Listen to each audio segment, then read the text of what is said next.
All right. Well, just in the past week, the field of 2016 presidential candidates has grown by 3. Hillary Clinton, Jeb Bush, Donald Trump made their intentions clear. But Michigan residents don't seem too impressed with the presidential hopefuls. A poll commissioned for the Detroit News shows that voters dislike the candidates more than they like them.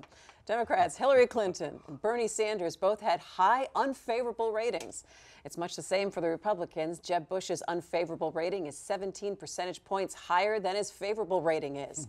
So what does this say about who will win Michigan next year? Does it say that we're all just kind of grumpy here in Michigan? But what's the big takeaway here? I think some of it is people are annoyed that they're being asked these questions 20 months before. No, that's just you. Election. Did they poll you? That was just you. I voted like 50 times. No, dislike. If you look what we've seen since 2010, in almost every election cycle, the voters have been expressing great discontent with the status quo and with their leaders, whether they're Republicans or Democrats. There has been a kick the rascals out mood going on in this country now for 5 years.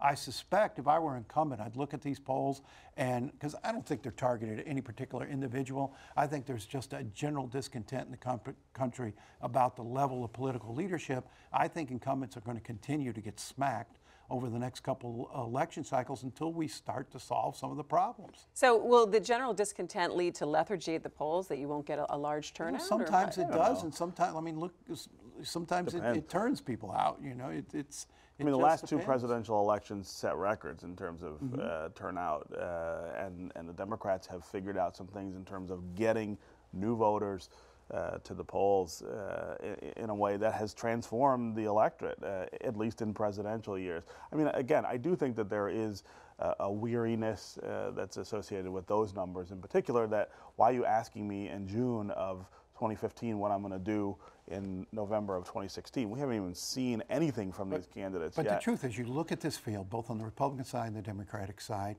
and there's nobody who inspires the people. There's no great sort of transformational figure in the way that Obama was in 2008, where he got people excited about his candidate, his candidacy, and his potential.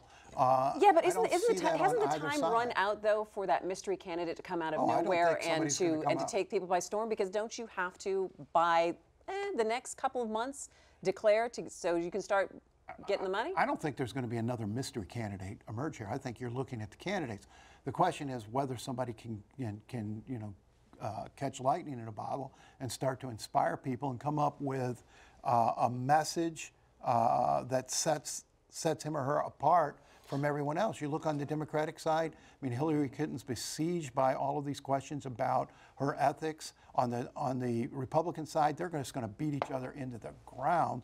20 people slamming each other. It's hard to see how anybody rises. So then if you're talking about message and getting people excited to vote, so then what you think, Stephen, are some of the major issues that are going to be central in this for starters, I think this is a different election than 2008. It's a lot more like the election of 2000, where you don't have a major crisis that's looming. You don't have, we're not losing 700,000 jobs a month, and the auto industry is about to go out of business.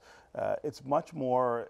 It's not as much of a change election as 2000 was, and so the candidates have to define sort of how they will. It's more of a tinkering kind of agenda than we got to throw everything out and start over again, and that's a harder sell with voters who, despite things going much better, are still really restless about and worried about how things are going to go. Sometime before the next election, we're likely to see another reset in the economy. I mean, it's just the way it works. That could inspire a little more urgency from the candidates. But I think what you're going to hear from these people is about, I'm more competent than this person to govern, which is a really different message than I'm the person to save us from this crisis. It's a lot like the situation Rick Snyder walked into in 2010. I think that, sitting here now, and again, it's a long way out, but if you look at the situation the world is in, this could not be an economic election by the time we hit 2016. Might be a foreign policy. It could be a national security election if someplace in the world just flat out blows up. And the potential of that is higher than it's been probably in a quarter century or more.